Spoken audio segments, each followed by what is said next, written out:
থেকে এই চেয়ারে তুমি বসবে। থ্যাংক ইউ বাবা। তুমি কিন্তু এখন থেকে আবার কোটিপতি, তোমাকে আর কেউ অপমান করে কথা বলতে পারবে না। এ হচ্ছে সাব্বির, ব্রিলিয়ান্ট ছেলে। তোমার যে কোনো প্রয়োজনে তুমি সাব্বির কাছ থেকে হেল্প নিতে পারবে।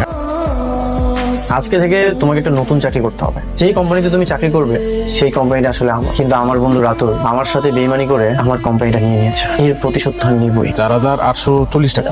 ভাইয়া আমার কাছে তো এতগুলা টাকা নাই, আমার কাছে এই মুহূর্তে 2000 টাকাই আছে। 2000 টাকার যে পরিমাণ ওষুধ হয় ওইটাই দিয়ে দিতেছে। আব্বার অপারেশন হয়েছে তো ডাক্তারে কইছে বাসায় নিয়ে সবগুলো ওষুধ খাওয়াইতে, যদি না খাওয়াই তাহলে নাকি আব্বা আরো অসুস্থ হয়ে যাবে। টাকা না থাকলে ওষুধ কিভাবে নিবে? আমি আপনার কথা দিলাম আমার জামাই বেতন পাইলে প্রথম মাসে আপনার টাকাগুলো দিয়ে যাবে। আপনার এখানে বাকি দেওয়ার নিয়ম নাই, আপনি একটু অন্য জায়গায় গিয়ে ট্রাই করেন। ওষুধ চুরি করো? আমি আপনার এত করে কইলাম আমার আব্বা অসুস্থ, অপারেশন হয়েছে, ওষুধগুলো আমার লাগবে, আপনি বাকির খাতে লিখে রাখেন, আমার জামাই বেতনটা পাইলে আপনারা দিয়ে যাবো। আপনি আমার কোনো কথা শুনলেন না। বলতে ফোন দিয়ে বল আমার চুরি দেয় আটকে ফেলছে। হ্যালো, হ্যালো, আমি ফার্মেসিতে ওষুধ কিনতে আসছিলাম, আমার কাছে না এত টাকা ছিল না বুঝছো। আমি হ্যাঁ কইছিলাম বাকির খাতা নাম লেখা রাখতে, কিন্তু হারা লিখায় নাই। পরে আমি হ্যাঁ না কই ওষুধগুলো নিতে ধরছি, এখন হ্যাঁ আমার আটকে রাখছে। আপনার এত বড় সাহস, আপনি আমার ওয়াইফের হাত ধরে আছেন? এগুলো তুমি ঠিক আছো? এরকম একটা চুন্নি আপনার বউ হয় কিভাবে? কি বললেন আপনি?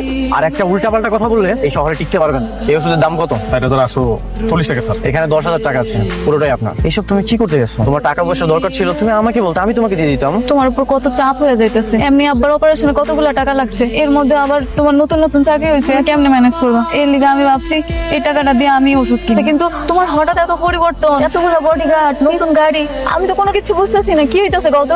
মেঘলা, বাবার তো ওষুধ খাওয়ার সময় হয়ে গেছে, আমার একটু অফিসে কাজ আছে তো, অফিসে যেতে হবে। তুমি তাহলে সাবধানে বাসায় চলে যাও, আমি তাহলে অফিসে যাচ্ছি। তোমার একটা কথা থেকে, হ্যাঁ বলেন। তুমি নাকি গাড়ি নিয়ে আমার বাড়িতে আসছো, এত টাকা কই পাইলা? তোমার বন্ধু কি তোমার টাকা পয়সা গাড়ি বাড়ি সব ফেরত দিছে? না না আব্বা, তুমি ভুল কইতাছো, এটা তো আগের গাড়ি না, আমি দেখছি এটা ওর নতুন গাড়ি। আরে এটা তো আমার গাড়ি না, আমি যেই কোম্পানিতে চাকরি করি তাদের জিনিস আমি ব্যবহার করছি। আমার একটা কাজ আছে, আমার ইমার্জেন্সি যেতে হবে। দুপুরে বাসায় আসবো তো? দেখি কাজের ব্যস্ততা কেমন সেটা বুঝে আসবো। তোমাকে আসতেই হবে, দুপুরে তুমি আর আমি একসাথে লাঞ্চ করবো। আমি আপনার বন্ধুর অফিসের চাকরি ইন্টারভিউ দিতে যাচ্ছি। ভেরি গুড, বেতন যেটাই ধরুক তুমি রাজি হয়ে যাও। তুমি তো দেখি বেশ ভালো একটা কোম্পানিতে চাকরি করেছিলে, তো সেই কোম্পানি ছেড়ে আমার কাছে কেন আসতে চাচ্ছ? আমি শুনেছি আপনি অনেক ব্রিলিয়েন্ট একজন মানুষ। আপনার এখানে যারা কাজ করে তাদেরকে আপনি নিজের হাতে অনেক ভালো এমনকি দক্ষ করে তোলেন, তাই আমি আপনার সাথে কাজ করতে চাই। তোমার চাকরিটা না কনফার্ম। আজকে থেকে তুমি আমার ম্যানেজার হিসেবে কাজ করো। আজকে থেকে তোমার বেতন হচ্ছে 70,000 টাকা। আজকে তুমি রাত্রে যাইবা ডিউটি করতে না? হ্যাঁ আজকে তো আমার কাজ আছে। হ্যালো, কোথায় তুমি? বাবা বললো অফিস থেকে নাকি তুমি সন্ধ্যাবেলায় বের হয়ে গেছো। তুমি এখন ভিডিও কল দাও আমাকে, আমি দেখতে চাই কি করছো তুমি। হ্যাঁ ঠিক আছে দিচ্ছি। আচ্ছা আমি একটু বাথরুমে যাচ্ছি।